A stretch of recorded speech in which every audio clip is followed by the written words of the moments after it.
আমার এই ছোট্ট ব্যালকনি বাগান থেকে আমি এখন পর্যন্ত অনেক রকমের সবজি হারভেস্ট করেছি। তার মধ্যে লাউ থেকে শুরু করে করলা, বরবটি, বিভিন্ন ধরনের শাক সবজি আরো অনেক কিছু।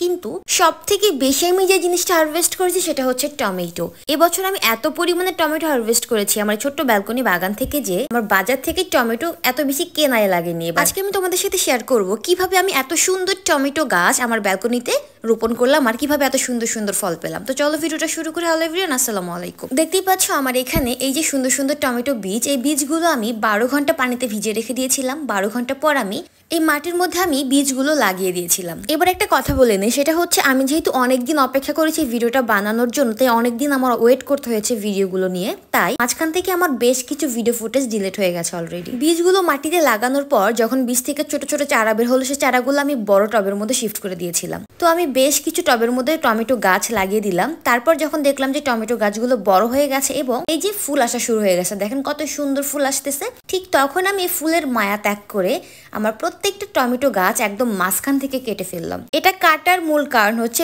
বেশি করে ফল পাওয়া। আপনি যদি টমেটো গাছ থেকে অনেক বেশি ফল পেতে চান, তাহলে আপনি টমেটো গাছ লাগানোর পর যখন দেখবেন যে টমেটো গাছে একটা দুইটা ফুল আসা শুরু হয়ে গেছে, মানে কলি আসা শুরু হয়ে গেছে, ঠিক তখনই আপনি প্রত্যেকটা টমেটো গাছের একদম মাঝখান থেকে কেটে দিবেন। কাটার কিছুদিন পর দেখবেন আপনার গাছ থেকে এত পরিমাণে শাখা প্রশাখা বের হবে যে আপনি দেখে নিজে অবাক হয়ে যাবেন এবং প্রত্যেকটা গাছ আরো অনেক বেশি হেলদি হবে। তো দেখতেই পাচ্ছেন আমি কিন্তু প্রত্যেকটা গাছ একদম মাঝখান থেকে কেটে দিয়েছি, আর দেখেন কতগুলো গাছ কেটে দিয়েছি আমি। গাছ কাটার কিছুদিন পর দেখলাম মাশাআল্লাহ আমার গাছ অনেক হেলদি ভাবে বেড়ে উঠেছে, আগের তুলনায় অনেক বেশি কলি আসা শুরু হয়ে গেছে আমার গাছে, আর প্রত্যেকটা গাছে একদম শাখায় শাখায় কলিতে ভরে গেছে। তো দেখতেই পাচ্ছেন আমার টমেটো গাছের বর্তমান অবস্থা, এটা কিন্তু অনেক বেশি হেলদি। আর সবার আগে আমার কালো টমেটো গাছে কলি আসছে এবং ফলও সবার আগে গাছে হয়েছে। তো দেখেন, এখন আমি একটা কথা বলি, আপনি যদি টমেটো গাছের মাঝখান থেকে কেটে দেন, তারপর দেখবেন যে অনেক বেশি এরকম করে কলি বের হয়েছে, কারণ হচ্ছে তখন অনেকগুলো শাখা প্রশাখা বের হবে। একটা গাছ থেকে কিন্তু মাত্র একটা শাখায় বের হয় যখন আপনি গাছটা লাগান। আর আপনি যদি গাছটা লাগানোর কিছুদিন পর মাঝখান থেকে কেটে দেন, তখন দেখবেন একটা গাছ থেকে আরো অনেকগুলো শাখা প্রশাখা বের হবে, আর তখন অনেকগুলো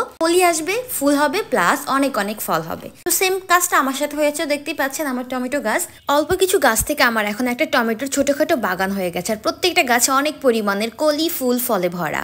প্রথম টিপস তো দিয়ে দিলাম যে টমেটো গাছ লাগানোর পর যখন দেখবেন টমেটো গাছে কলি আসা শুরু হয়ে গেছে, তখন মাঝখান থেকে টমেটো গাছগুলোকে কেটে দিতে হবে। এবার চলেন দ্বিতীয় টিপসটা জেনে নিই। মাটি তৈরি করতে হবে। আপনি যে কোনো গাছই লাগান না কেন, যদি সুন্দর মাটি তৈরি না হয় তাহলে কিন্তু গাছটা ভালো হবে না এবং ফলও ভালো দিবে না। আমি আমার এই ছোট্ট ব্যালকনির অল্প একটু জায়গাতে কিন্তু অনেক রকমের সবজি করে, আর প্রত্যেকটা গাছে অনেক রকমের ফুল ফল হয় মাশাআল্লাহ। আমার একটা ব্যালকনি থেকে দাঁড়িয়ে আর একটা ব্যালকনির সবজি দেখা যায়। দেখতেই পাচ্ছেন আমি যেই ব্যালকনিতে টমেটো গাছ লাগিয়েছি, আমার পাশের ব্যালকনি থেকে আমি দাঁড়িয়ে দেখেন দেখতেছি কত সুন্দর ব্ল্যাক কালারের টমেটো। এ পর্যন্ত আমি লাউ থেকে শুরু করে বরবটি, করলা, তারপর চাইনিজ ক্যাবেজ, কোয়াশ আর অনেক রকমের সবজি লাগিয়েছিলাম, যেগুলো আমার ছোট্ট ব্যালকনির অল্প একটু জায়গাতে। তারপর কিন্তু আমি অনেক রকমের শাক সবজিও করেছিলাম, শুধুমাত্র মাটি ঠিক থাকার কারণে। আমার কালো টমেটো অনেক পছন্দ। দেখেন আমার ছোট্ট ব্যালকনি বাগানে কত সুন্দর কালো টমেটো হয়েছে। এবার চলেন মাটি তৈরির কাহিনীটা বলে ফেলি। আমি যখনই কোনো গাছ লাগাই, গাছ লাগানোর বেশ কিছুদিন আগ থেকে আমি মাটি তৈরির কাজে লেগে পড়ি। আমি প্রথমে কি করি, অল্প একটু মাটি আমার টবের মধ্যে রেখে দেই, তারপর সেই টবের মধ্যে আমি অনেক রকমের সবজির খোসা দেই। আমি কিন্তু বাড়তি কোনো কেনা সার দেই না। আমার বাসায় যে সবজিগুলো আমি রান্না করে খাই, সেই সবজির ওয়েস্টেজ গুলো মূলত টবের মধ্যে দিয়ে দেই। আর সবজির খোসার পাশাপাশি আমি কলার খোসা, তারপর ডিমের খোসা এগুলো দিয়ে দিই। তার সাথে আমি মাঝে মাঝে চা পাতাও দিয়ে দেই। গাছ লাগানোর অনেকদিন আগ থেকে মূলত মাটি তৈরির কাজটা শুরু হয়ে যায়। তারপর যখন মাটিটা একদম রেডি হয়ে যায়, তখন আমি এই গাছ লাগিয়ে দেই।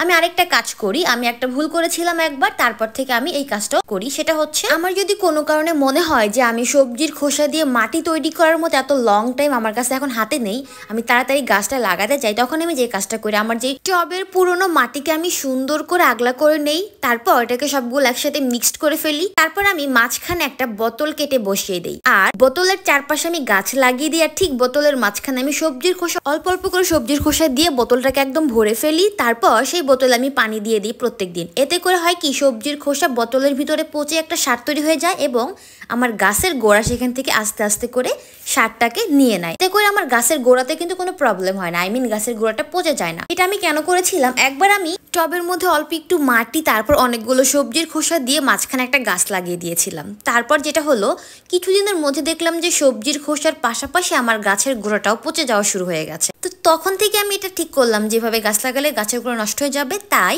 আমি এখন গাছ লাগানোর আগে মাঝখানে বোতল কেটে তার মধ্যে সবজির খোসা দিয়ে দিই সময় হাতে কম থাকলে। তো এইভাবেই আমি মাটি তৈরি করি এবং গাছের জন্য সার তৈরি করি। বাজার থেকে কিন্তু কোনো সারই কিনতে হয় না, তবুও মাশাআল্লাহ ব্যালকনি বাগান থেকে অনেক অনেক সবজি, অনেক অনেক শাক হারভেস্ট করতে পারি। তো দেখতেই পাচ্ছেন কথা বলতে বলতে কিন্তু কত কিছু আপনাদেরকে জানিয়ে দিলাম। আর দেখেন এই যে আমার টমেটো, কালো টমেটো আমার অনেক পছন্দের, অনেক সুন্দর দেখতে, এটা খেতে অনেক মজা, একদমই ফরমালিন ছাড়া অর্গানিক একটা টেস্ট পাওয়া যায় টমেটো থেকে, রান্না করলে একেবারেই গলে যায়। আপনাদেরকে আমি দুইটা ট্রিক্স বলে দিলাম। এখন কথা হচ্ছে আমি গাছে এক্সট্রা কি সার দিই যাতে করে ফল অনেক ভালো হয়, ঝরে পড়ে না যায়। আমার সবগুলো সবজি গাছে আমি মাসে 2 বার করে একটা জিনিস দেই, সেটা হচ্ছে মাসে 2 বার আমি গাছকে খাবার দেই, স্পেশাল খাবার যেটা আমরা খাই ঠিক সেরকম খাবার। গেস করতে পারতেছেন কি খাবার? ওকে ফাইন, আমি বলে দিচ্ছি। আমি আমার গাছে মাসের শুরুতে একবার ভাতের ফ্যান দিই। মনে করেন আমি যদি 1 গ্লাস ভাতের ফ্যান নেই, তার সাথে আমি 3 গ্লাস পানি দিয়ে দিই। এটাকে মিক্সড করে আমি প্রত্যেকটা গাছের গোড়ায় দিয়ে দিই। ঠিক তার 15 দিন পর আমি আবার রাতের বাসি ভাত, পানি ভাত থাকলে সেটাকে আমি একদম চটকে লিকুইড করে সেটাকেও আমি গাছের গোড়াতে অল্প অল্প করে দিয়ে দিই। এই স্পেশাল খাবার পেয়ে গাছ অনেক বেশি হেলদি হয় আর অনেক বেশি করে ফল দেয় এবং অনেক হেলদি ফল দেয়। তো বলে দিলাম 3টা ট্রিক্স। এই 3টা ট্রিক্স অ্যাপ্লাই করেই মূলত আমি আমার ব্যালকনি বাগানে এত সুন্দর সুন্দর সবজি চাষ করি। আর মাশাআল্লাহ প্রত্যেকটা সবজি গাছ আমার অনেক ভালো হয় এবং অনেক বেশি করে ফল দেয়। তো দেখতেই পাচ্ছেন গল্প করতে করতে আপনাদের সাথে আমি কত কিছু শেয়ার করে দিলাম। আর দেখেন আমার ব্যালকনি বাগানের টমেটো, এখন আমি ধরতে গেলে 1 দিন পর পর টমেটো হারভেস্ট করি আর এত পরিমাণ টমেটো হয়, দেখতে অনেক সুন্দর লাগে।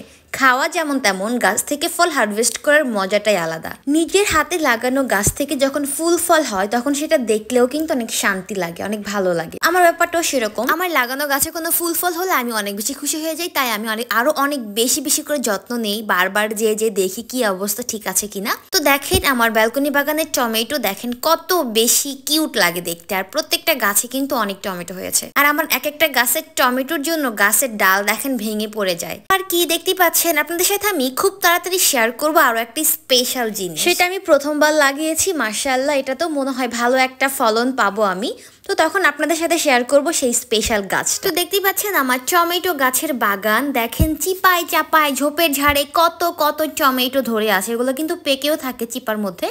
তো টমেটো গাছ নিয়ে আমি আর একটা ফাইনাল ভিডিও দিব, সেটা হচ্ছে একদমই লাস্টের দিকে, যখন টমেটো গাছ থেকে একদম লাস্ট হারভেস্ট করবে এবং গাছগুলোকে একদম কেটে ফেলে দিব, তখন হবে সেটা টমেটো গাছের একদমই লাস্ট ভিডিও। আচ্ছা এবার আপনারা আমাকে বলেন তো, আপনারা কারা কারা আপনাদের ছাদে বারান্দাতে এরকম করে টমেটো গাছ লাগিয়েছেন? বর্তমানে আমার ব্যালকনিতে টমেটো গাছই বেশি, 1-2টা আছে অন্যান্য গাছ। আর দেখেন আমার গাছের টমেটো কত বেশি সুন্দর দেখতে। আমি এখন অর্ধেক পাকা টমেটো তুলে নিয়ে আসি, কারণ বেশি পাকতে দিলে এগুলো হচ্ছে আর উল্টা নষ্ট হয়ে যায়, পাখি নষ্ট করে ফেলে। তাই যখন এরকম মোটামুটি পেকে যায় তখন আমি এই টমেটোগুলো উঠিয়ে নিয়ে আসি, তারপর ঘরে রেখে দিলে একদমই লাল টকটকে হয়ে যায় দেখতে। এবার আপনারা সবাই ঝটপট করে আমাকে কমেন্টে জানিয়ে দেন আপনাদের বাগানের এবার সর্বোচ্চ হারভেস্ট করেছিলেন কোন সবজি বা কোন ফল। আমি হারভেস্ট করেছিলাম সর্বোচ্চ লেভেলের টমেটো, আর আপনারা কি করেছিলেন সেটা আমাকে কমেন্টে ঝটপট করে জানিয়ে দিতে পারেন। আর খুব তাড়াতাড়ি আমি আপনাদের সাথে শেয়ার করবো আমার ব্যালকনি বাগান থেকে কিছু বীজ কালেক্ট করেছি আমি, পরবর্তীতে লাগানোর জন্য সেটাও শেয়ার করবো। আজকের ভিডিও পর্যন্ত ভালো লাগলে লাইক, কমেন্ট, শেয়ার এবং সাবস্ক্রাইব ফলো করে দিবেন। দেখা হচ্ছে নেক্সট ভিডিওতে।